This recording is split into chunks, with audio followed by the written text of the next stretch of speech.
hari masuk ke TPS, coblos nomor 1.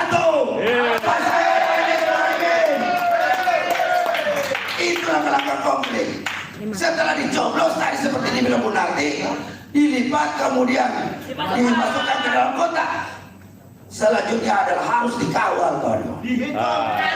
Suara-suara TPS itu harus dikawal. Rejim ini, lawan-lawan Anies itu menang kalau dia curang. Saya berani nyatakan itu karena sudah banyak bukti-buktinya.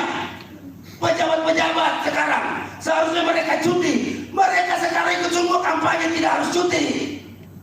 Itu bentuk-bentuk kecurangan yang dilakukan secara terstruktur, sistematis dan masif oleh rejim brengsek sontoloyo ini, oleh rejim omnibus law ini untuk tetap berkuasa. Maka dari itu perlu semua kawan-kawan buruh nanti ini kawal suara-suara KTPS. Kalau menemukan kecurangan, ribut di tempat. Siap ribut di tempat. Siap ribut di tempat. Tidak usah takut. Kita Polres Buru siapkan banyak lawyer di Polres Buru. Banyak advokat-advokat kita ngerti tentang itu. Cuma kita tidak menginginkan kecurangan itu terjadi.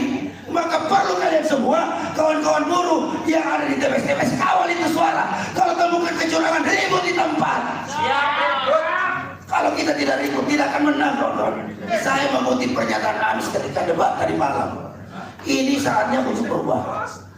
Kita kembalikan negara kita sebagai negara hukum, sebagai hukum itu sebagai panglima di negeri ini.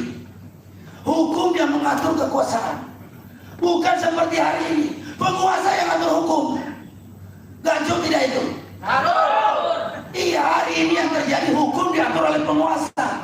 Maka itu kita harus kembalikan marwah republik ini bahwa hukum adalah panglima tertinggi. Dan ingat di Undang-Undang Dasar 1945 pasal 1 ayat 2, kedaulatan adalah di tangan rakyat.